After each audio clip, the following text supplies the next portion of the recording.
why you didn't get in the beef between KRS and MC Shan.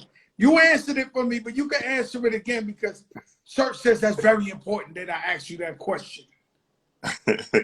I mean, you know, I mean, basically what it was like, you know, me and KRS was like real tight. That's what it was. You know, me and KRS, real tight.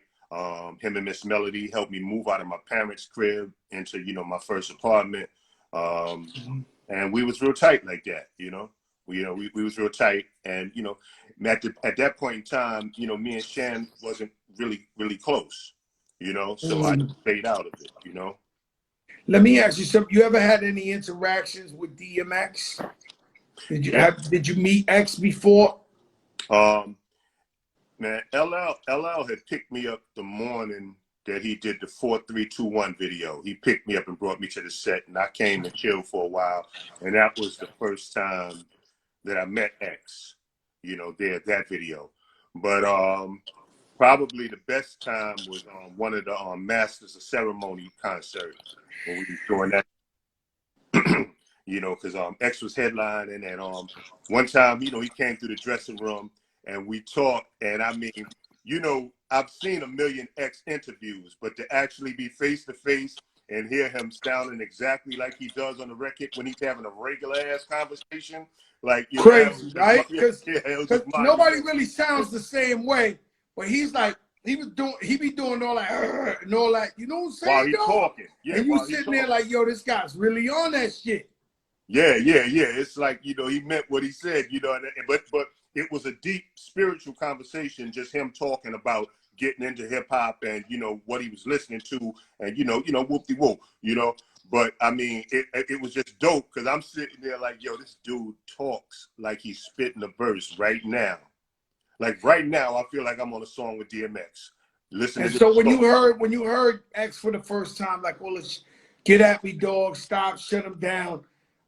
Because it's hard. Kane, you on like, I think Jay-Z publicly said you're his favorite rapper ever. Like, you're on people's #1 of top 5 lists.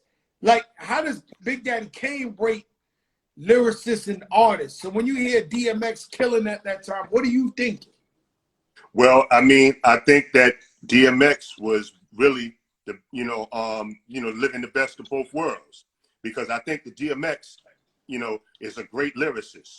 You know, he's an amazing lyricist, but at the same time, he had that rock star persona, you know, so he didn't get trapped in that box where I just want to rhyme. You know, he also knew how to get on stage, put on a great show. He knew how to present himself in a way where people wanted to look like him and women wanted to be with him. You know what I'm saying? So he understood how to be an artist, and he was a great lyricist.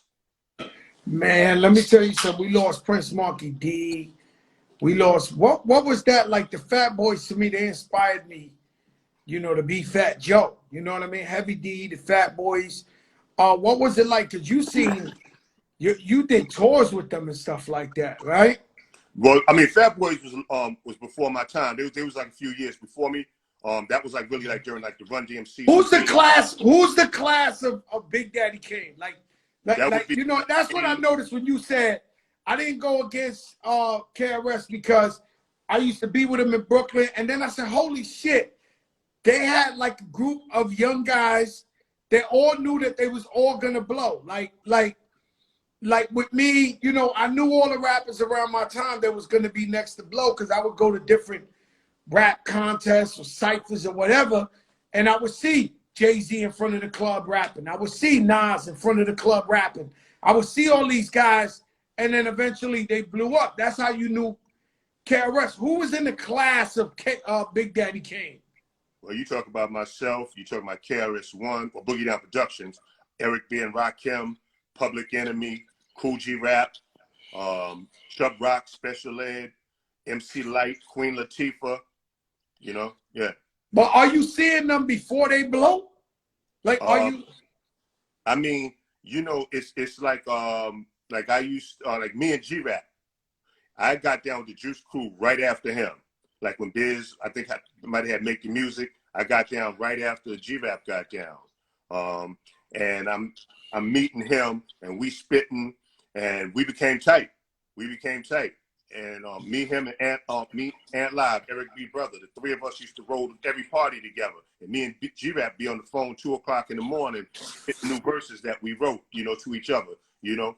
You know, I'm like, you know, yo, check this out. The best, so yes, I guess. Next night he hit me like the feature cat. You know, this is what we was doing every night, back and forth, like 1, 2 in the morning. Well, who inspired you? Because your flows, you know, that's the best. They wasn't doing that. Did you strategically say, "Oh, ain't nobody hitting these flows"? And honestly, that flow I learned from Grandmaster Caz. You listen to Caz back in '82. You know, he had like, "I just dressed my best, send requests, but guess not to mess with the cess that I possess." You know, I learned that from Grandmaster Caz. You want to know what's crazy? I heard Grandmaster Caz my whole life, and I never picked up on that. And it's crazy because Caz inspired a lot of people, Grandmaster Caz. Oh, yeah, absolutely. Absolutely. Man, you know, that's crazy. And so in your time, you on top of the world, like beyond on top of the world, who did you view as your competition, or was it not competition for you? Oh, absolutely. I mean, because we're talking about the era of me, G-Rap, Rakim, and KRS. So, I mean, I saw all of them as competition. What did Big Daddy Kane think when he heard boom, boom, boom, boom, stone, ba-don't, da-don't? I came in the door, said it before, I never let the mic, with that smooth, like, what was you thinking when that shit came on for the first time and Big Daddy Kane heard this new kid named Rakim? I love the song. I thought the song was dope. I didn't realize how dope Rakim was until I Ain't No Joke. That's when I was like, oh, yo, this dude is nasty. Yeah. You know? Yeah. You know, I tell this story. We went to, we took the trip. This is big for us because we would never leave our projects. But we took the train to the west side, which they call the High Bridge now, where A Boogie and them is from in the Bronx. It was 82 Park. And they played that for the first time, and everybody was doing the WAP to that. But we never saw the WAP in the South Bronx. Never seen it. I remember we was in the jam the whole time. First of all, blew my mind when I heard that first Rakim record. Like I thought we was, I don't know, I thought it was Beethoven or fucking Picasso. Like I couldn't believe it. And then it came with a fucking dance, Kane. It was you gotta dance. Like, everybody. And so I remember going back to our projects. We came back to the projects, and the next day they had a jam in our projects, and they played the song, and we start doing the WAP like we know it, and everybody start watching us, and everybody, those was the days. Yeah. Those were usually when a song became a hit, someone would attribute some sort of dance to it.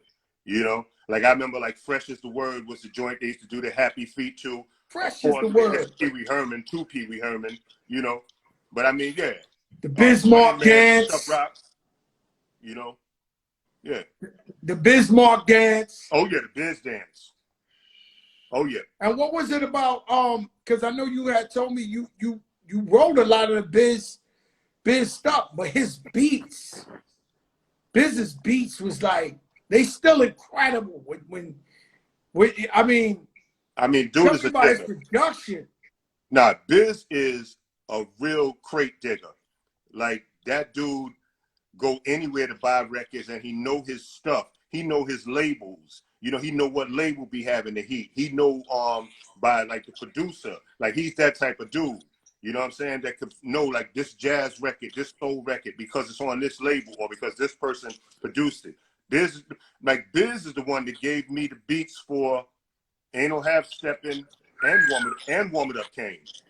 Not Warm It Up Kane, boy. That woo, that Warm It Up. I tell people, I hate saying the same story, but I remember that Bismarck brought you out. It was a club called Zodiac 2. Once again, it was around High Bridge. It was on Jerome Avenue. Yep. And it was you go upstairs. Nobody heard of you. You had the Rasta hat on, the white Rasta hat. And that night you did the Supercalifragilisticexpialidocious. For the first time we ever heard that shit, I seen guys trying to run up the wall, like literally like defy gravity and run up the wall. What made you think of like, because I don't want to float all around, but with Pun used to do that dead in the middle of Italy, like it was a joke playing around. I almost forced him to put it on the song. He was like, yo, man, that's a joke. They're packing them back in the back. What made you say, I'm going to say supercalifragilisticexpialidocious? You know, because it's like the way that I write rhymes is like what you hear on Half Stepping, on Raw, Warm It Up. That's the way I write. So like when I'm rocking with Biz got a more like fun flow. So that we're more compatible, I had to like, you know, switch my flow up a lot, you know, to make it more party style, you know. So like that was just one of the joints. Like I had a lot of joints like that, you know, because it was like I didn't have a record, you know what I'm saying? I'm just coming out appearing in the middle of Biz show. So, you know, I tried it once. I didn't listen to him and almost got booed, you know. So I had to make my rhymes more fun because that was the flow of his show, you know. I tried to come up there and spit that real hard shit and almost got booed, you know. Wow, man, I remember being at that show. I'll never forget that in my life. I have a couple, like, first time I ever seen Finesse bring Big L out. I brought out Pun. I brought the Eminem, the Outsiders brought out Eminem. You brought out Jay-Z. It was in like Studio 54 or something. That was the first time I ever seen Jay-Z on stage, was with Big Daddy Kane. Well, I had Jay on the road with me since '91. It was, you know, even before then. You talking about, I think, like '93. When I seen Jay-Z for the first time in a big stage, Big Daddy Kane brought him out. Yeah, that was the posse for the movie Posse, the premiere party, and I brought him out and Buster at Studio 54. I know what you're talking about. Studio 54. That was the Studio first 54. time I had ever seen Jay-Z on stage, and you was like, "Yo, this is my man. He dope, he's nice, whatever was the word there. Fresh was the word. You know, he's fresh. You know what I'm saying? And Jay-Z come with that style. What was it about him that you said, or did you ever think Jay-Z would be this big?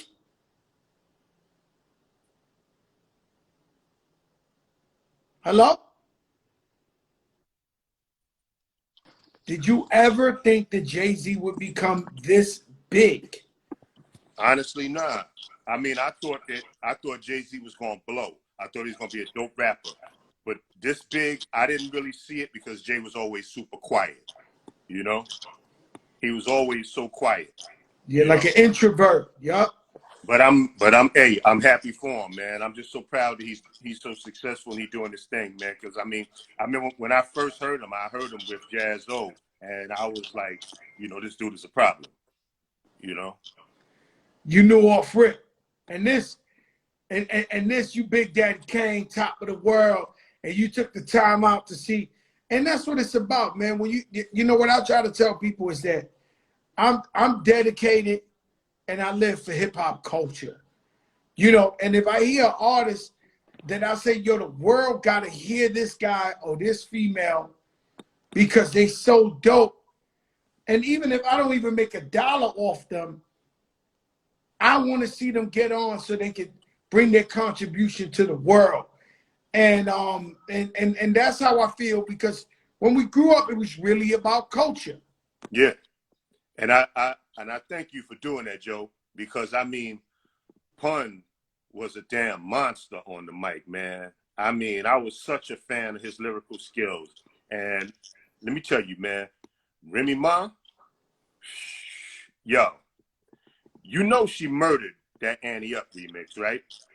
Man, let me tell you something. The girl called me today talking about, yo, what's up with the studio? Because I'm up in New York. I'm like, studio? I thought you retired. So I pick up the FaceTime. She's like, yo, no. By the way, didn't you notice that I'm dead nice? And I rip it. I'm like, yo, Graham, why are you talking to me like this with this violence on the phone? Like, I didn't know. You want me to book studio? Let's rock. And she started threatening me over the phone. And you know me, I was blessed enough to have those type of people around me. It made me better. Pun, Remy, Big L, you know, these guys, they made me step my game up. You know what I'm saying? And like Lord Finesse, it's crazy because I would say, I'm not sure, but I would say you Lord Finesse's favorite rapper, and you and G-Rap was Pun's favorite rapper.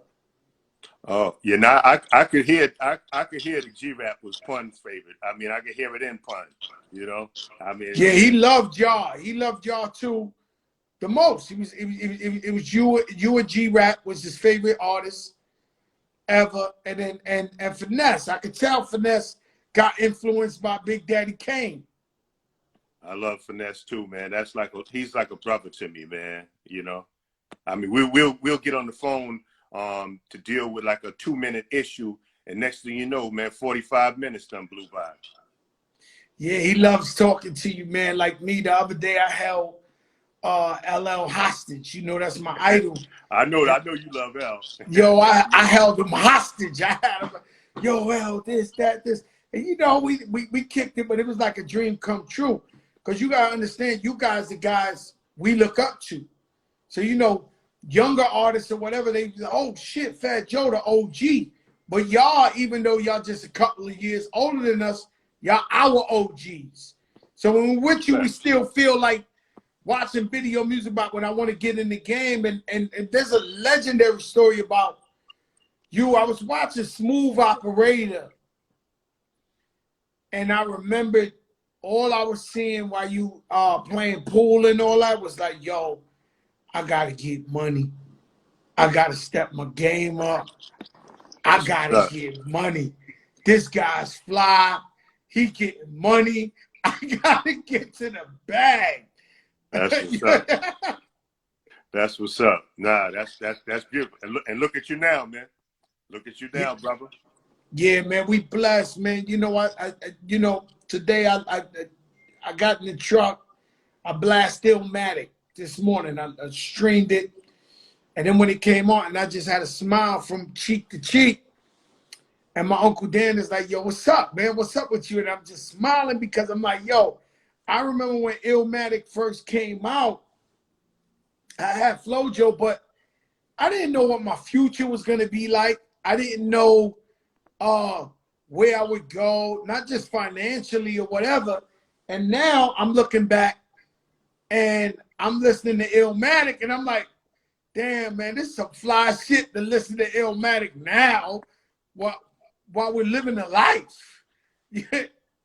Yeah, nah, that's like a lot of people use that term 5 mic album very loosely, but that is a 5 mic album, like in a real kind of way. I think not even Nas, and it's no disrespect, no shots to Nas, my brother. Not even Nas knew what Illmatic was. Like that shit is just like from God. Like Illmatic, when you talk about that pure hip hop, from the beats to the rhymes to the, it's one line he said, we sing it all the time, and I'm like, yo, that shit don't even make sense. It's so fly. Like he was saying, nah, hey yo, Joe, that what you call it? Guess who got shot in the dome piece? Jerome's niece on the way home from Jones. On the way home from Jones Beach. Forget about it, man. Stabbing women like the Phantom, headed to Indiana. Then I'm like, yo, what the fuck? Yeah. Like, what is this guy talking about? And it's so fucking fly. Like, I'm like, yo. And you want to hear a funny story? I met sir. Nas in Unique Studio after the album came out. And we talking, and I'm telling him how much I love it. And this dude is holding me hostage to ask, what do I think he did wrong? I'm like, I don't think you did nothing wrong. I think that album is amazing. I'm telling him, he was like, nah, but like, what could I have done different? You know? And I'm like, nothing. I don't see nothing that you should have done different. I think it's perfect. All right, well, what would you have done different? I'm like, let me tell you something about Nas. I knew Nas about just before, maybe after, I think a little after he dropped the album. I remember I went to the album release party, and it was so crowded, Nas couldn't get in.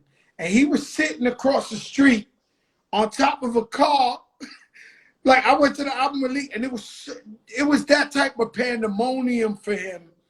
Wow. That he couldn't even get in his own party. He was standing outside like, yo, man, they said it's too crowded. I'm like, yo, it's your party. He's like, Wow. yeah, they won't let me in. It's too crowded. And I was just like, damn, this shit, legendary shit.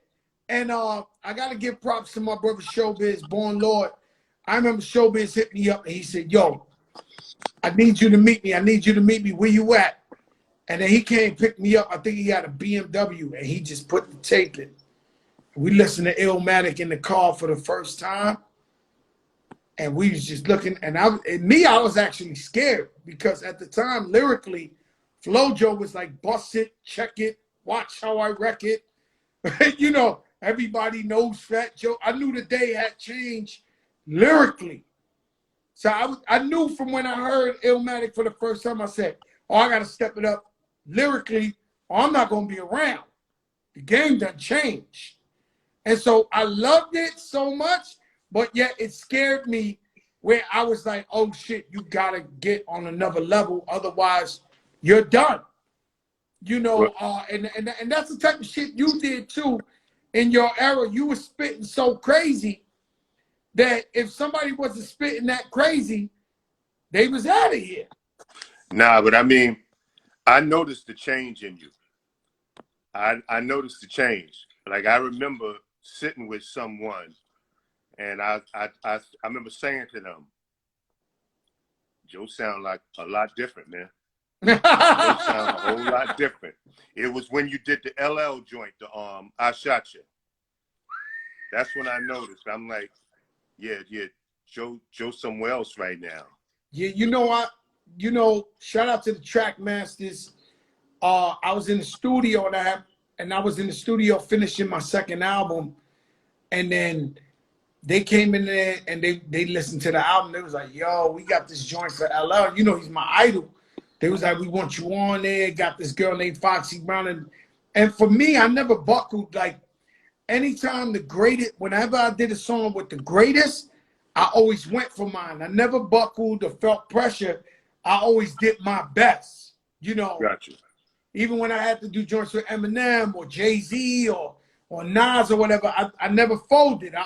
It brings out, you know how you can watch the #1 team, Golden State was blowing everybody out, but one day they'll play Minnesota, who hasn't won a game, and then out of nowhere, Minnesota beat them because they playing at that same level.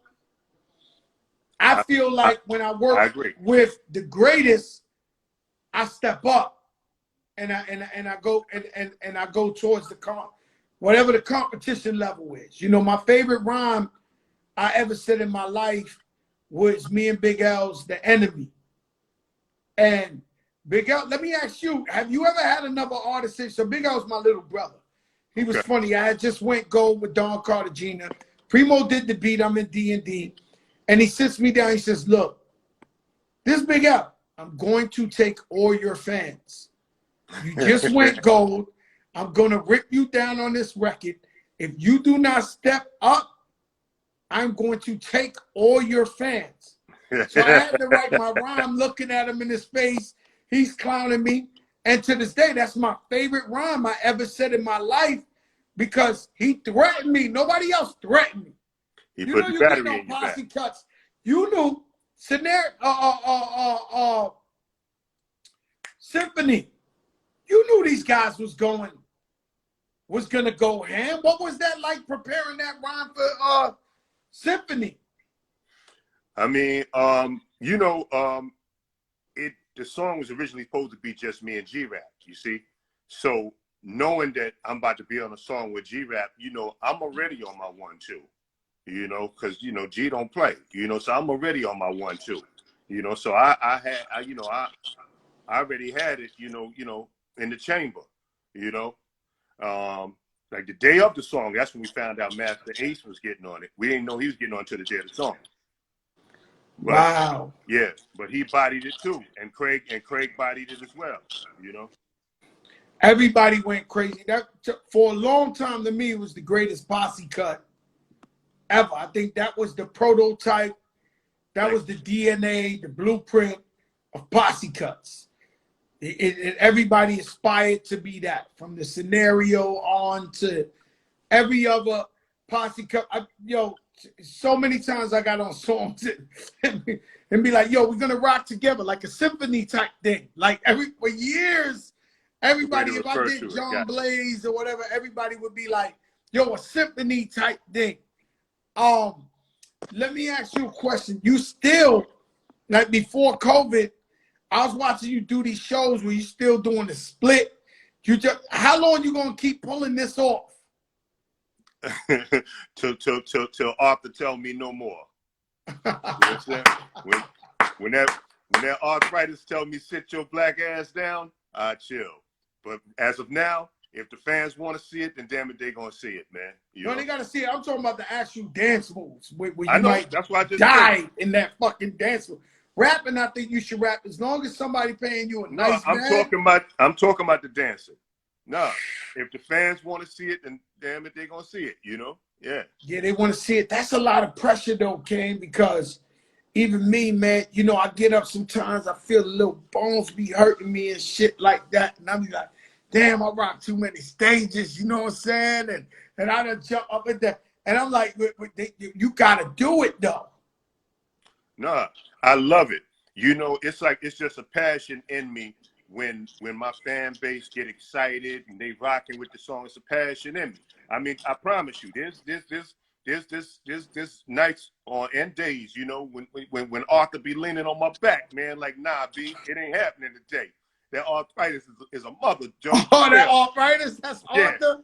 Yeah, yo, Arthur. Let me tell you something, Kane, there be times I go to do a show, a concert, and I'm in the hotel, and I gotta take that shower and get dressed, and I be like, damn, before I go, I'm like, once I'm on stage, it is what it is. I'm rocking the crowd is love.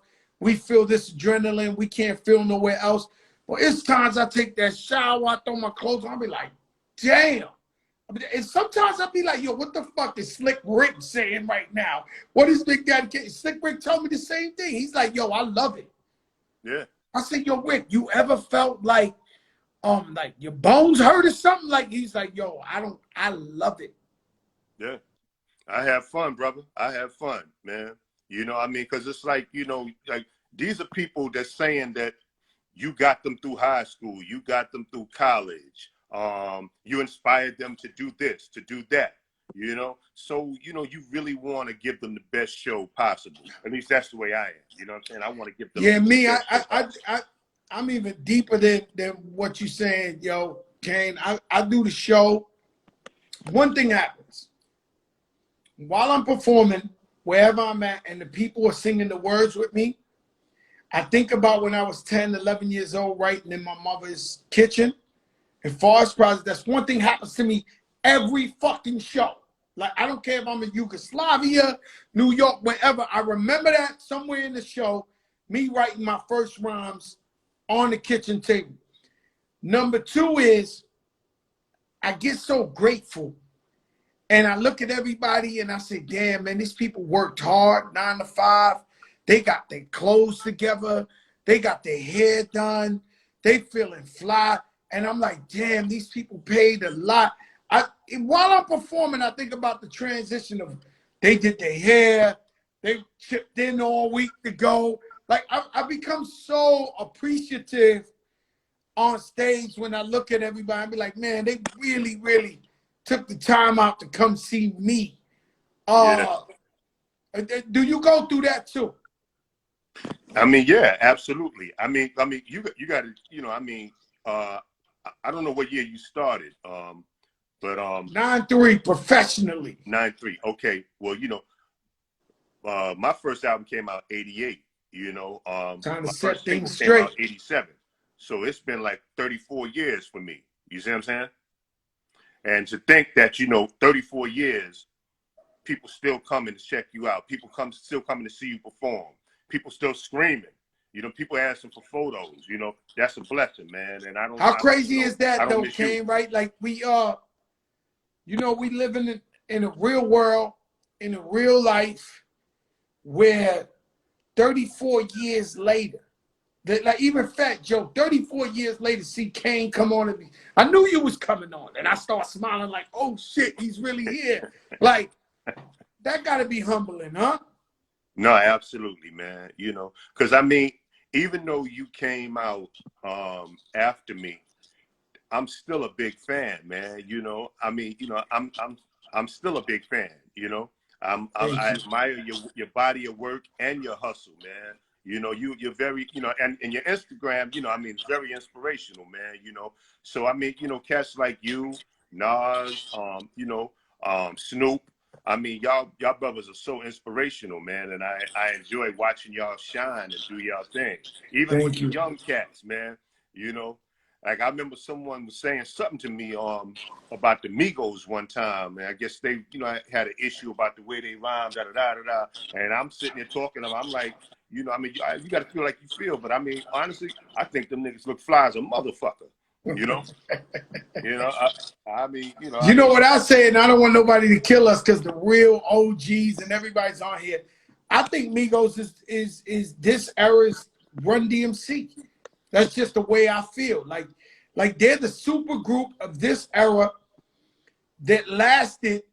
They going like on 7, 8, 10 years. That don't even happen with new hip hop. People get a couple of songs, they hot for 2, 3 years. They on an 8 to 10 year run, and it's a group. They together, just in a weird way.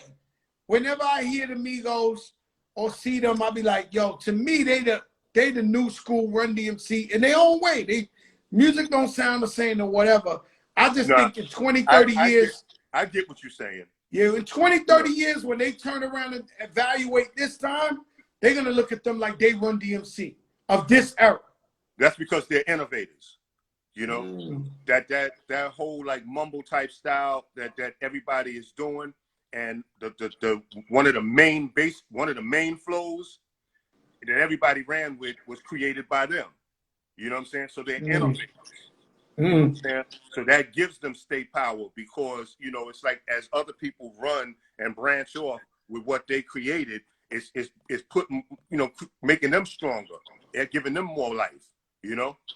So I mean, yeah, I've always looked at them like that. I've always looked at them like, yo, these guys are real. Because people don't understand, right? And this to the fans, because the fans, they can be critical as a motherfucker and don't know motherfuckers spent 2, 3 years on an album, nights and nights and perfecting shit. They'll be like, ah, right? And what I say to them is, let's just say Rick Ross, he put Hustling out. I myself, Fat Joe, did not know if Rick Ross was going to be a one-hit wonder or be Rick Ross that he is today.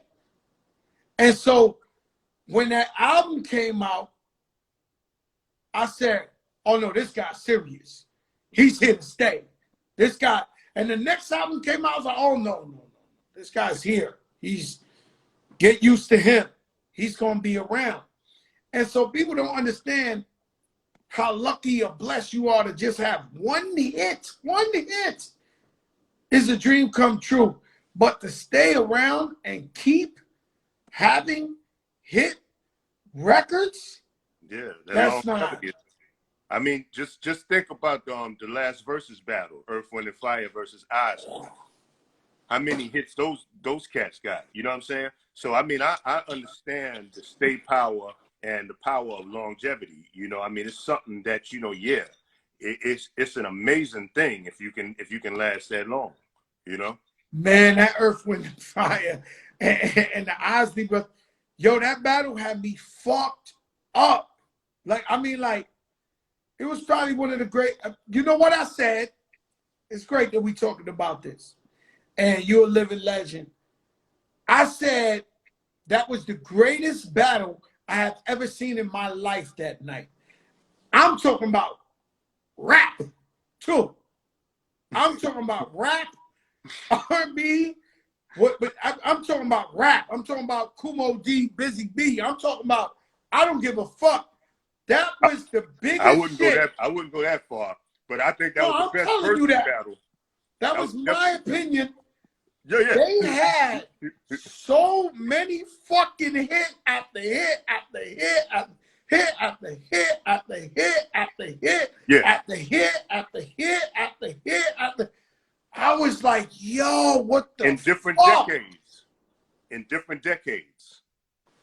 Bro, the boy said, you make me want to shout, run it home, I want to shout. This is the shit we see in like the Warriors and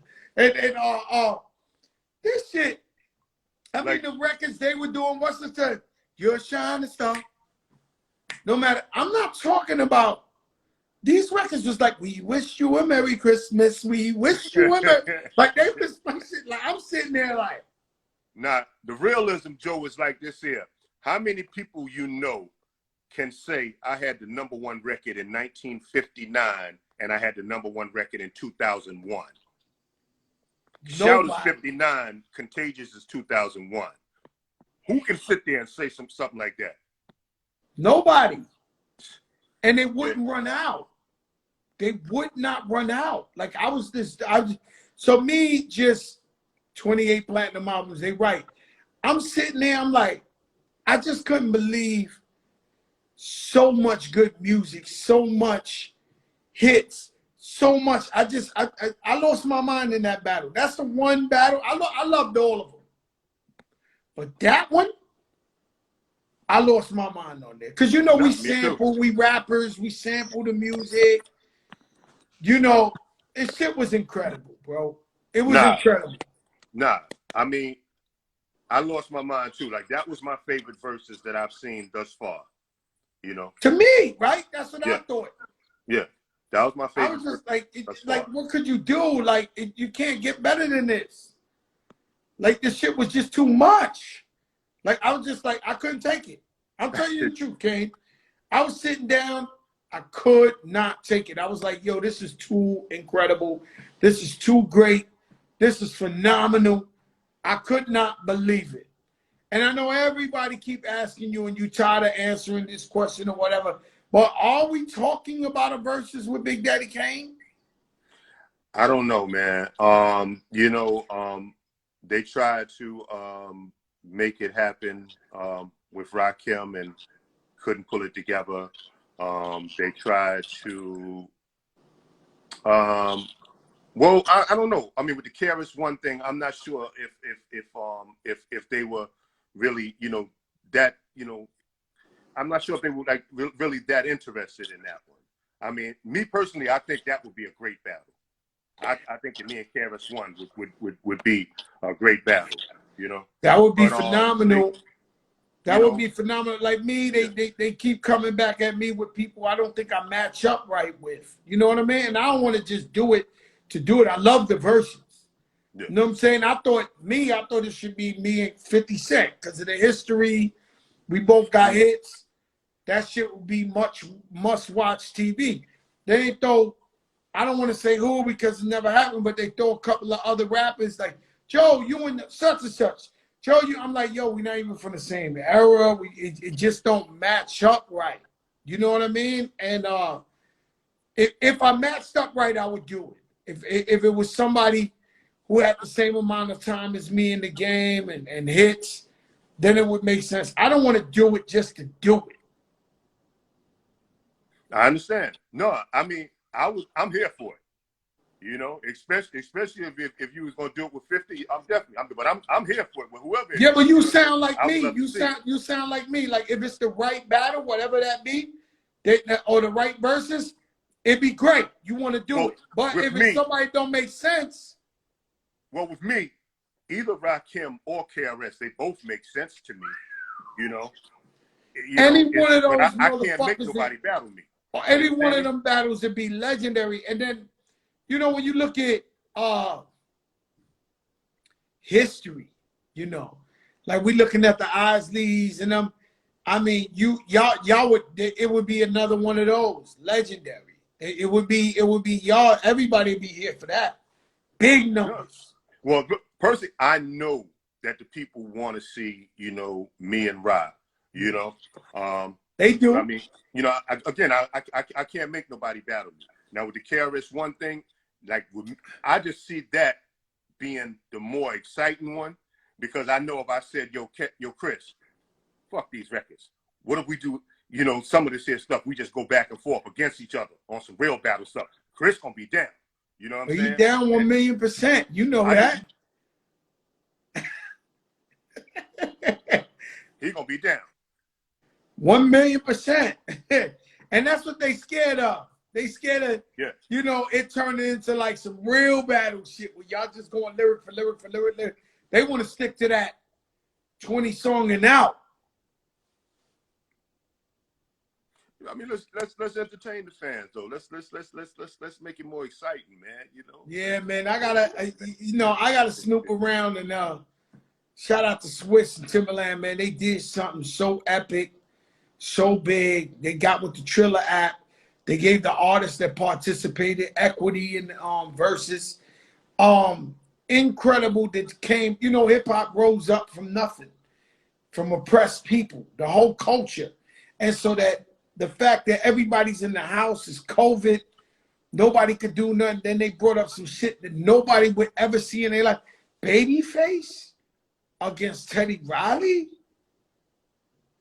Gucci Man against Jeezy? Yo, can we talk about that Babyface for a second? Yo, the dude that played keyboards and sing all them love songs, I would have never thought in a million years would come battle ready. Yo, his talk game was so gangster in that battle. His talk game was talk game. That's what I was saying. Nobody noticed this Babyface talk game. Yo. Them darts, he was shooting them shits out there, legendary. I'm like, yo, did he come? Did he? Yo, he's talking that shit. Yeah, I'm sitting there like, okay, I'm like, nah, Teddy got too many fast songs. And Teddy hit him with a fast banger, and then Babyface just start, you know, that's cool. I mean, but you know, after that, you get all sweaty, and then, you know, when you go home, you want to relax, and then, you know, my man just pops it. He's like, yo. Yeah. Shout out to Face, man. Your talk game was amazing. Yo, let me tell you something, man. Babyface hit me up the other day. I almost died. He just congratulated me on the song I got out now and told me, yo, you inspired. Yeah, I can't make this shit up. Yeah, Kane, I almost fainted, man. You know, I know every ad-lib. He's on my top 5, Babyface, the R&B singers of all time. So it goes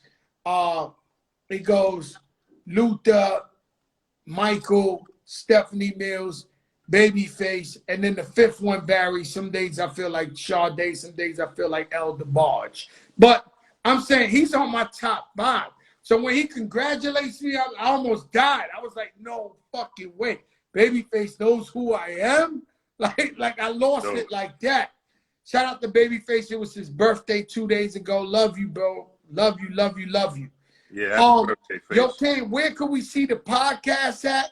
How could we see it? What's the name of it? I need everybody to know exactly what this podcast is.